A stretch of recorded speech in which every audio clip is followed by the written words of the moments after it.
El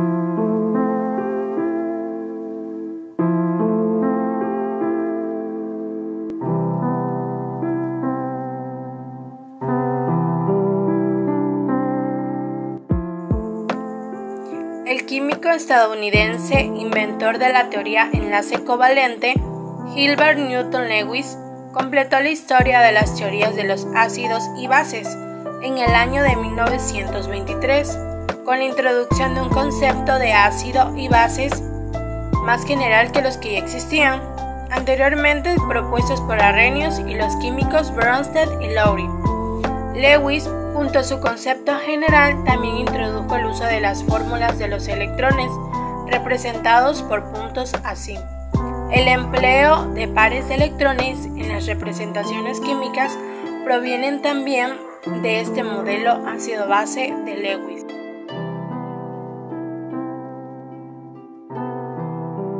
Un ácido de Lewis se define como una sustancia capaz de compartir o aceptar un par de electrones, y base es una sustancia con capacidad de compartir y dar pares de electrones. De este modo, todas las sustancias que para las teorías de Arrhenius o Bronsted-Lowry eran ácidos, para Lewis también lo son, ya que coinciden con su teoría, solo que Lewis amplía el concepto de ácido más allá de las anteriores teorías, pues según Bronsted, una base es una sustancia aceptora de iones de hidrógeno positivo, pero este caso es tan solo un caso particular para las bases de Lewis, pues para él las sustancias con iones de hidrógeno positivo son ácidos, pero muchos ácidos de Lewis no lo son de Bronsted, como por ejemplo el trifluoruro de boro.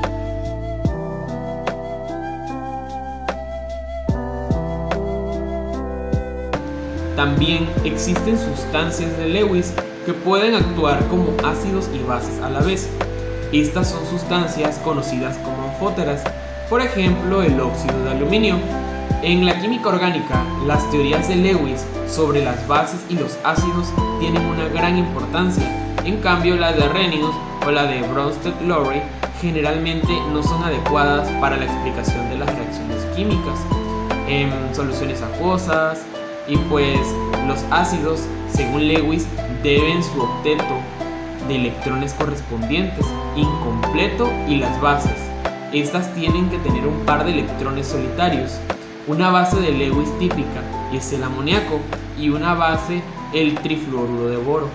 El resultado de esta reacción de un ácido de Lewis son una base del mismo. Es un compuesto conocido como de adición. Muchos de los ácidos de Lewis son importantes catalizadores en diversas reacciones orgánicas.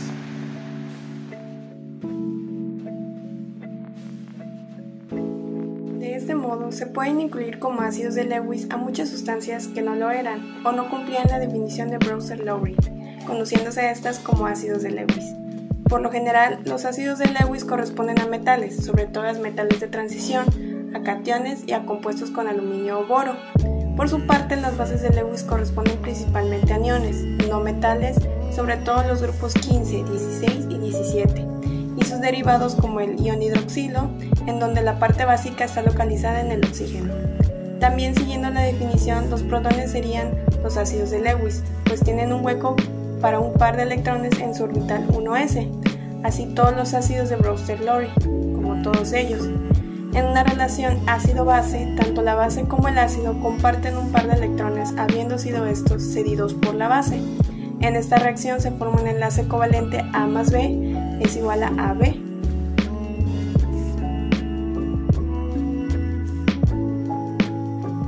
Se utiliza la constante de disociación para medir la fuerza que posea una sustancia ácida o básica de Lewis, tomando como referencia a otro ácido o base de Lewis. Por ejemplo, para poder comprobar la basicidad de sustancias como el amoníaco, la metilamina, etc. en base gas, se usa como sustancia trimetilborano. Los ácidos fuertes o débiles, como ya habíamos mencionado, se pueden evaluar mediante la constante de equilibrio A más B equilibrio AB, de donde B sería la base de referencia. La escala de la fuerza ácida de Lewis depende de la base que se haya escogido como referente, de manera que un ácido puede ser más fuerte que otro frente a una base, pero también puede ser en cambio más débil frente a otra.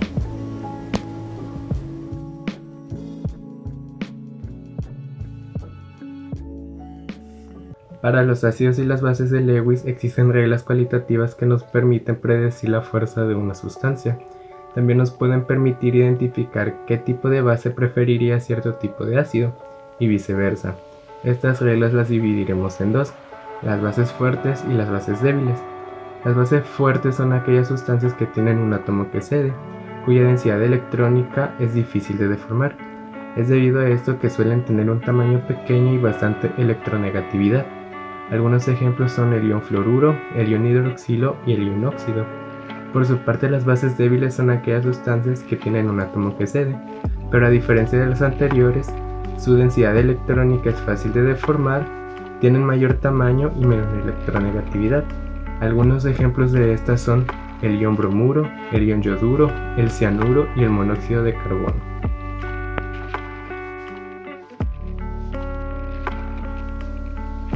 Generalmente las bases débiles deberían de ser más fuertes que las bases fuertes, pues las bases débiles ceden con mayor facilidad el par electrónico. En cambio, en determinados ácidos se ha observado que estos forman enlaces más estables con las bases fuertes que con las débiles. Así que, hablando de una manera más general, los ácidos que forman mejor los enlaces con las bases fuertes reciben el nombre de ácidos fuertes. En cambio, los ácidos que forman mejor los enlaces con las bases débiles reciben el nombre de ácidos débiles. Casi todos los donantes de pares de electrones que forman compuestos mediante la unión de elementos de transición se pueden ver como colecciones de las bases de Lewis. Así que, por lo tanto, una gran aplicación de las bases de Lewis es poder modificar la actividad y la selectividad de los catalizadores metálicos. Las bases quirales de Lewis confieren quiralidad a un catalizador, permitiendo así una catálisis asimétrica que es útil para la producción de productos farmacéuticos.